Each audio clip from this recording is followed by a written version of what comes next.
Welcome back to the Mobile Mailbox Money podcast. We're here today. It's January 2026 with Brandon Simmons. Appreciate having you today, Brandon. We caught up at Azria on the vlog and talked about, kind of what's going on in the market. But maybe for the viewers that didn't happen to see that, maybe you could just introduce yourself for the viewers that don't know you. Sure. My name is Brandon Simmons. I live here in Arizona. I've been wholesaling. My first wholesale deal was in 2010. Flipped a few houses, had some rentals, did a lot of wholesaling, specialized a lot in creative financing, have worked with a lot of the top names in the industry from Sean Terry to Chris Crone, Carlos Reyes, Sal Shakir, Cody Sperber, even helped out with Dean Graziosi whenever he was working with Sean Terry. So had a lot of fun. Seasoned professional, well-connected. They say the fortune's in relationships, and you're a testament to that. Maybe you could just kind of share a little bit about how you got into the industry, maybe some hardships that you faced for the people that kind of want to emulate what you're doing. Sure. So a little bit about my background. My very first wholesale deal was here in Tempe, Arizona, not that far away, actually. And I was working full-time at Wells Fargo. And I found a guy that had a podcast called Flip to Freedom, and his name was Sean Terry. And I found him on my BlackBerry. That's how long ago it was. So I haven't owned a BlackBerry for decades. I don't know, forever. But so met Sean, got into wholesaling, did my first deal with him. It was a joint venture deal. Eventually, months down the road, I actually went to go work for Sean.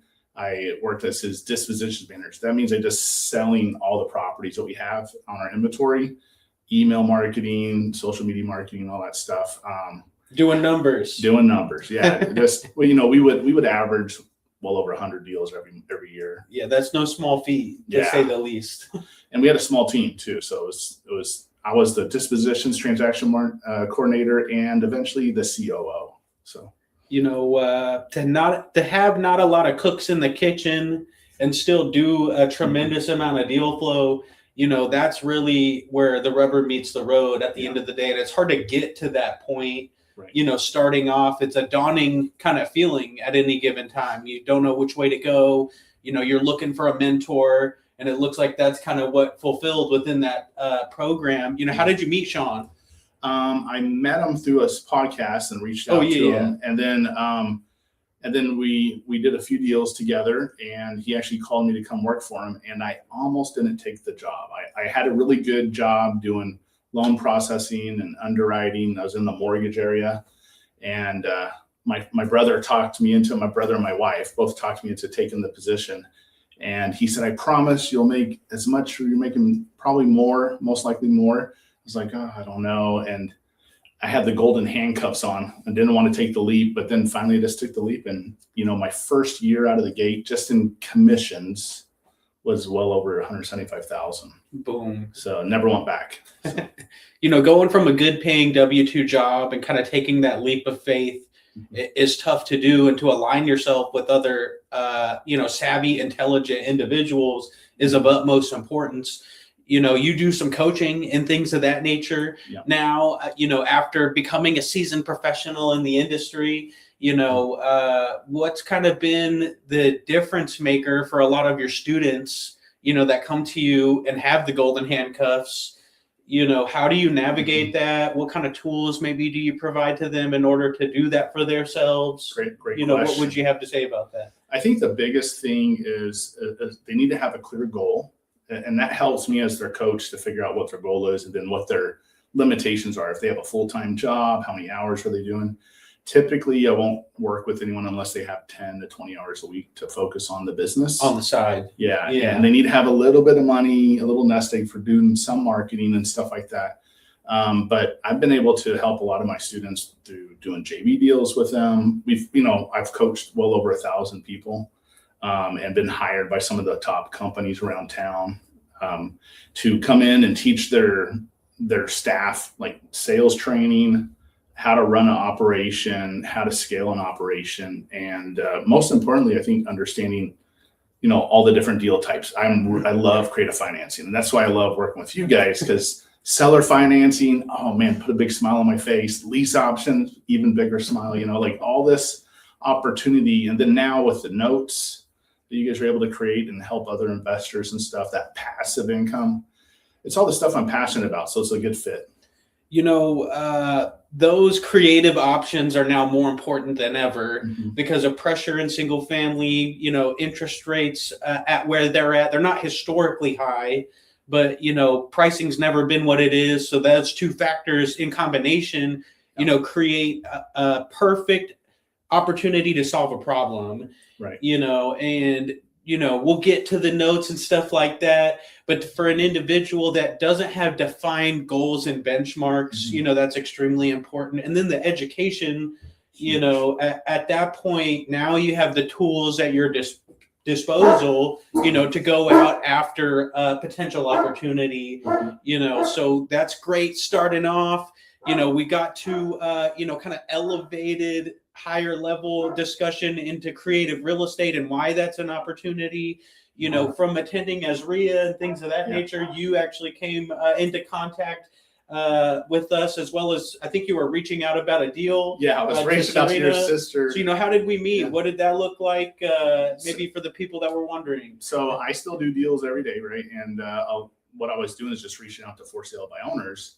And Serina had an advertisement about one of her properties for sale with seller financing. So I was intrigued. I wanted to find out how it looked and what the down payment was and all the terms, make sure it can make it work. And then I was asking her about, hey, what does it take to get licensed to sell mobile homes? And so it was a pretty easy process. And then now I'm just off to the races. And what I love about doing this, it's not only am I able to implement all the stuff that I know, but I'm also able to help contribute to the team and help others. One of the biggest things I feel like that in real estate investing in general, and I think it's just in general with people with the way the technology is, people are so used, especially the younger generation, used to just texting all the time and not getting on the phone or getting person to person. And they're really losing the opportunity for those sales skills. Those sales skills are huge. So I think really you got to learn how to talk to people, how to uncover what some of their motivations are or concerns are and overcome any objections. Yeah, trying to go find 99 no's at the end of the day, because you end up figuring out how to navigate that conversation and have rebuttals that are educated with, data and topics that are relevant at the end of the day. And that's hard to cultivate. It's a multifaceted movement forward. Right. You don't just get education and become successful in real estate. At the end of the day, you got to take action. You got to take massive action. 100%. For the people, that are failing to take action, maybe they've been, say, quote unquote, a habitual educator. What's some kind of great steps that you provide to your clients in order to take that leap of faith? It's hard to navigate because there's risk and investment at the end of the day, but maybe, had some due diligence check boxes, or how would you navigate that? So I think a lot of it is, I kind of teach everyone this kind of same basic thing. A lot of it is just getting, a lot of times I'll show them like a video of, there's a video with John Wayne teaching a kid how to swim. He just throws him into the creek, right? And so that's what I tell them. I'm going to teach you how to swim, and we're going to do this the old-fashioned way. We're going to jump right jumping in. And I get them on the phone. I get them talking to people. I'll do a ringless voicemail blast. I'll be talking to 20, 30 people in one little session. And what that does, you almost don't have time to get uncomfortable. Like there's call coming in after call. Quick hits. And so they just have to start the conversation. And I have a framework I kind of follow. I just try to have a upfront agreement. Hey, we're going to have a conversation about your house, and I wanted to get permission to ask some questions. It's okay to tell me no if you don't like my offer. No hard feelings. And, basically is it okay if I ask you some questions? That's our upfront agreement. Then I go into the qualifying part, which is just asking about the property, asking about why they're selling, the timeline, like the condition of the property, what price they're looking for. And then you go into the close. And the close isn't just a one-time ask the question, sign right here. Most of the time they're going to have objections, they're going to have concerns, and you need to be able to think on your feet and understand where they're coming from, show empathy, and have rapport with them. I wish it was all super easy at the end of the day, but that's all takes place up until you receive the wire at the end of the day. That is the best feeling for the new investor, the new person, getting that first check, the first either commission check or first check from title. Very rewarding. I still remember my first. I can't tell you about the hundreds of other deals I've done, but I know everything about my first deal. Yeah. It's like your first kiss. You can't forget it. Yeah. You deal with new investors, seasoned investors. You talk with multimillionaires and people just trying to get off the gate at the end of the day. Right. For the seasoned investment strategists out in the market, where do you see opportunities? I think that there's a lot of challenge, like I said, not only in single family, but also multifamily investment strategies because of fluctuating interest rates. Those 5-year loans are challenged from 3% to 8%. Right. Cuts your cash flow a lot. Where do you see opportunity? Maybe drop a gem today for the person watching. For 2026, I think it's going to be a good year. I really do. And I think that if a lot of people that I know, a lot of people I know were wholesalers. And so there's been this shift in the market, especially the last couple of years. So sellers are wanting a lot higher than what we can give them a lot of times because we're usually selling those deals to like fix and flippers or landlords that want a pretty significant discount. Right. And so a lot of it is just asking, just having as many repetitions and opportunities and at-bats as possible. And just understanding that it is a numbers game. Not everyone's going to say yes, but if you never take a shot, you're never going to make it. Right. Don't let the fear of striking out keep you from playing in the game at all. It happens all the time. That's probably the biggest struggle. Most of the people that I've coached is a lot of times they've come in from other industries. Maybe they're accountants or engineers, or maybe they've done some other things that we got a little puppy here. Hey. And a lot of it is just they don't, they're scared. They're scared to get on the phone. They're scared of not knowing what to say. Right. And the biggest things that I teach people, if they ask you a question, and even if you know the answer a lot of times, my phrase is, I don't know. Why do you ask that? And you dive a little bit deeper, and maybe there's some other underlying concern that you need to get to. I really do feel like sales in general, it's a lot like any other profession, whether you're an attorney, an engineer, a doctor, sales and marketing. Yeah. You are established in sales or marketing, you'll be successful really in any industry at the end of the day. 100%. You really have to be someone that's just putting yourself out there on a daily basis, and don't worry about your posts. Don't worry about the views. Like, it all helps to have better content and better, all that stuff. Like, I'm not discounting any of that, but I think the biggest thing, yeah, we're good. Okay. I think the biggest thing is to make sure that you're just taking action and being consistent. Like, I like to follow one of my mentors in sales is a guy named Claude Diamond. I'm actually a licensee of Claude's too. So I teach the gut sales method, and it's really just question-based selling. But part of it is the rule of 5. You need to talk to 5 new people a day. You need to follow up with 5 people. You need to make offers to 5 people. You need to put at least 5 pieces of content out every single day, and then make offers to everyone. I think a lot of people were like, well, how am I going to talk to 5 people a day? Well, that's a part of the process. It is. If you can figure out how to talk to 5 people a day, you've created a successful program at the end of it. So Brandon, obviously, extreme in creative finance, lease options, subject to purchases, wholesaling, and has now teamed up with the team at Mobile Mailbox Money, Win Mobile Homes, and Silvercrest Opportunity Funds, now licensed agent with Win Mobile Homes. How has your experience been with joining the team, and what's going on? Oh, it's great. All the team members are awesome. Like everyone from your sister Serina has been kind of like the one training me. And I feel like a newbie again in a lot of ways. And it's great because, I know a lot about real estate. I know a lot about all the stuff we've had, from probates to foreclosures to people going through divorce, all that same type of stuff is still happening in the mobile home market. But as a wholesaler, and so many of the wholesalers that I know, literally they pay so much money for these leads, like $100 to $300 a lead, right? Right. Crazy amount of money for the lead. If it's a mobile home lead, they throw it away. And so I'm thinking, been trying to think about how would Warren Buffett do things, right? Warren Buffett is like a contrarian investor. If the whole market's going this way, what's over here? And so one of the biggest things that I really love about this, it's affordable housing. I really feel like we're the number one source for affordable housing in Arizona. The biggest things too is like when you get older mobile homes, there's not a whole lot of lenders that will lend on that. So after you guys do a great rehab and then we offer seller financing, it solves that problem as well. And I really just feel like the team's been great. Everyone from Sunny and Serina's been awesome. Your dad, James. It's really funny. I was helping Cody Sperber create a business on the JV side called Do Deals with Me. He's still running that now. He got it run up to, doing really good money every single month, right?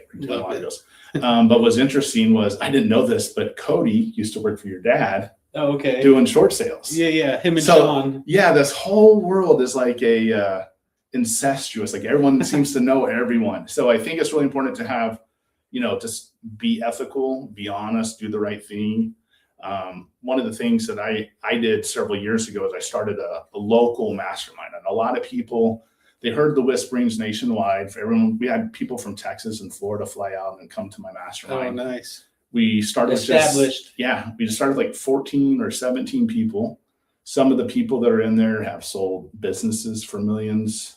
They've partnered up with other people you probably know, like Pace Morby, Brent Daniels, Steve Trang, Magnates. Yeah, just great people, right? And I really wanted to be around people that are doing the business full time, find out what's working for them, share what's working with me. So we called it the Go Giver after the book, The Go Giver. It's really REI Mastermind, but everyone just nicknamed it the Go Giver because everyone that joined got a copy of the Go Giver book. And the whole theory behind that book, there's 5 basic principles, but the whole thing is really figure out how you can serve each other first and then be an open receive. It's a lot like the BNI. I got the idea from BNI. Giver's gain. Yeah. Yeah. And I in between being laid off from Wells Fargo and taking my next mortgage job, I took a job that was doing like business to business marketing and sales. And I got introduced to BNI, which is the Business Networking International. And that whole process of them giving referrals to each other, trying to figure out how to help each other, gave me the idea and the catalyst for my mastermind, which started with like 14 to 17 people. And we had over 200 people at the peak. Wow. Yeah. So, well-placed items, from offering education to creative finance strategy to offering relationship building with other affluent individuals, kind of a full ecosystem that has to be created to get the true momentum at the end of the day. And, for other individuals that are seeing that as a daunting rollout, it's easier said than done. It just takes concerted effort and, aggressive, fulfillment towards what you're wanting at the end of the day. Because you can sit back and have the woe is me kind of complex and, if I only had this, or if I only had the education that Brandon has, or if I only had the relationships, those are created 100% at the end of the day. So we just recently finished up the Arizona Real Estate Investors Association Phoenix Real Estate Meetup. So check out that video, Brandon, for the notes and stuff like that are packaged with manufactured housing. Why is that an opportunity right now, given, affordable housing being the biggest need in the nation? Yeah. But the note strategy is kind of slept on. I think a lot of times you showed the evolution of a Neanderthal investor up to the well-suited individual, and it went. What were those steps, and what was the final one? So I've been blessed and invited to speak on different stages. Sean Terry's stage, Chris Crone's stage, Azaria with Mike Dupree. One of the things that I love teaching is creative financing because I have 2 kids in their 20s. And right now, the average age of the first-time home buyer is 40 years old. The median house is over $400,000 nationwide. So they need to make over $113,000 with little debt. With little debt, just to qualify, basically. And so I'm like, gosh, this is crazy. And I've literally bought over 100 homes with less than $5,000 down. So it's possible. And then when you're talking about the note stuff, there's a great movie. If anyone hasn't seen this, go watch it. It's called The Banker with Samuel Jackson. I hadn't seen that before. Oh, it's on Apple TV. And that's a must. That's a homework assignment. Yeah, I guarantee it's. I got that in the back pocket now. Because that's what I found. That's one of the epiphanies. I have some of my books. I also have from Lonnie Scruggs, Deals on Wheels, and Mobile Millionaire, and all that stuff. The thing of it is, it's really has to be with becoming the banker. If you can become the banker, if you can create notes, yes, you can make money on a flip. That's great. And as a wholesaler, we make 15, 20, 25, 30, like good little spreads over and over and over, which is great. And then you got to pay for your marketing. Right. Then you got to pay for your employees. Then you got to pay for your software subscriptions. Got to turn it all back on again. Rent. Yeah. And you got to start back over. Right. Right. But whenever you create a note, that's something paying you over years, decades, right? Like most of our notes are 20 years. And people are literally sleeping on this because they just think it's too easy. What do you mean? Like I can just invest some money and then I get that big of a return on a 10, 12, 14% return on an asset that's insured, that someone's living in, that they don't want to be late on because that's their home. Right. And not only that, but they can buy these homes, even with seller financing, even with these interest rates, even cheaper than what it costs to rent an apartment in most of these cities. A solution to the problem. A lot of people are trying to push to the government to figure out how to solve the housing crisis. Where's the rub? Is it ADUs? There's only so many ADUs you can put down in the nation. With labor and material costs, by the time you build a multifamily unit, it prices it out of affordability. Yeah. But 10% of housing in the nation's mobile homes, and there's no financing for it. That's like it's backwards equation, right? I mean, and correct me if I'm wrong. I may be wrong, but I think one of the mortgage companies that will lend on mobile homes is 21st Mortgage. Right? Correct. And isn't that owned by Warren Buffett? Yeah. So Warren Buffett owns 21st Mortgage. He'll take the loan. He'll manufacture the units with Clayton and Cavco, and then owns a lot of mobile home parks with Sun Communities, I think it is. Okay. For all I know, I think he probably owns quietly some insurance and some warranty companies. Yeah. He's probably getting paid like 3 or 4 or 5 different times on the same unit. He's getting paid on every part of the transaction, right? That's called why not? Vertical integration now into one of the biggest needs in the nation, which we're kind of emulating, my great-great-grandfather, Warren Buffett, following the strategy, Earth 2 investors at the end of the day. But to find a yield on such a big need in the nation with low competition, to be able to package all this stuff and vertically integrate, is really not as capitalized on because of the negative connotation towards manufactured housing. And, all the above. So we talked about you doing some open houses and stuff like that for the investor-friendly homes that we have in the West Valley. We have upwards of 50 homes in inventory right now. For the homes in the West Valley, you currently have one pending.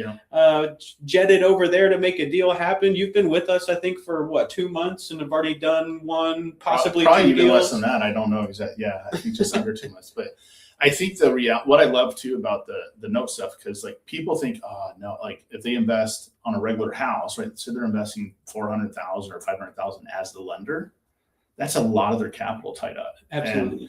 And they're probably getting bottom bargain basement rates, right? Maybe 8%, 6%. At best, yeah, because it's for more short term too. So like what I love about this is they can buy individual notes for like 25, 30, 50. Most of the properties are usually going to be under $120,000 that we're selling.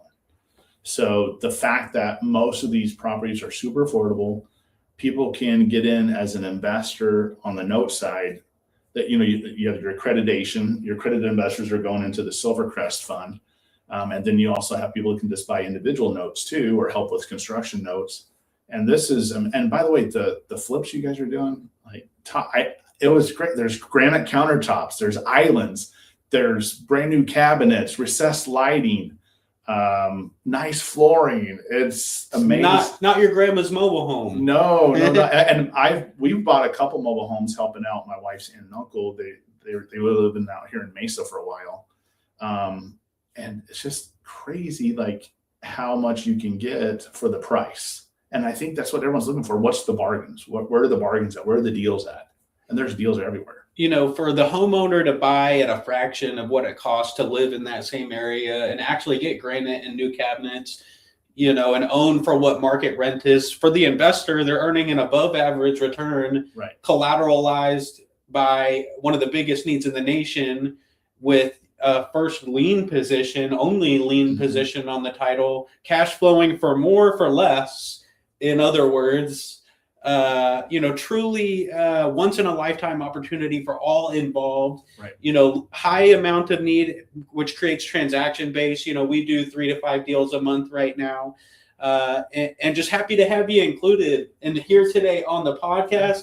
Brandon, for people that want to reach out to you, see what you have, how do they find you online? How would you approach that? So, I answer my own phone. If you go to my website's brandontheman.com, my phone number is 480-818-6460. So you call, text me. I'm pretty accessible. But the biggest thing, I wanted to touch base on one of the things. I think I grew up in Indiana. And so Indiana, we had trailer parks. We didn't call them mobile home parks. We would call them trailer parks, right? And the trailer parks are pretty rough. There's like the rough part of town. And every once in a while you find a couple nice trailers. And I remember we saw, my sister actually lived in a mobile home park for a while. And I remember driving by one of the mobile homes and it was just beat up, just nasty mobile home, but there's a brand new Corvette in there. And I was like, man, I need to take a picture of that and put priorities. Yeah, exactly. Right? Have one of those motivational posters, right? But one of the things I'm realizing is, yes, there's some bad parks out there. Like that's the truth because there's bad owners. Absolutely. But there's some amazing parks. I was in Monte Vista just last week. I think it's like a 1,500 pad mobile home park. 80 acres. Yeah. 80 acres, softball field, multiple pools, jacuzzis. They have an area for woodworking, metalsmithing. People are zipping around on their golf carts. They're running to play golf together. It's like a vacation resort. Right. Yeah. So it's just, I think people, we've had a stereotype of things for so long. And I understand why, I get why, but the reality is there's good parks and there's bad parks. So the goal for us is to work with really good park management, really good park owners, find the best deals, sell them at the best prices, and offer the best financing. To have those in Mesa, Tempe, Phoenix, Glendale, Apache Junction, those are move to markets, Yep. And demand it exceeds, what would be in the middle of Alabama or whatever it may be. Mm-hmm. So, all great points, all great discussion topics. Go back and view the vlog that we did at Arizona Real Estate Investors Association. Yeah. I'm going to be teaching there in March. We're teaching a class on creative financing. Me and Michael Dupree, we're going to be going over that, and feel free to come out to that. I love teaching at Azaria. I love being able to support, all the associations around town too. Don't hesitate to put this utility in your toolbox right now, because it's the difference between a return on investment and a non-return on investment out in the market right now. So if you have capital on the side, today is brought to you by Silvercrest Opportunity Fund. Invest accredited for a 10% return paid monthly for a 1-year term, 12% return paid quarterly for a 3-year term, or a 14% return for a 5-year term paid monthly. That's a 506C Reg D offering. Brandon, appreciate having you on the channel today. That's Mobile Mailbox Money. Bye, guys. Bam.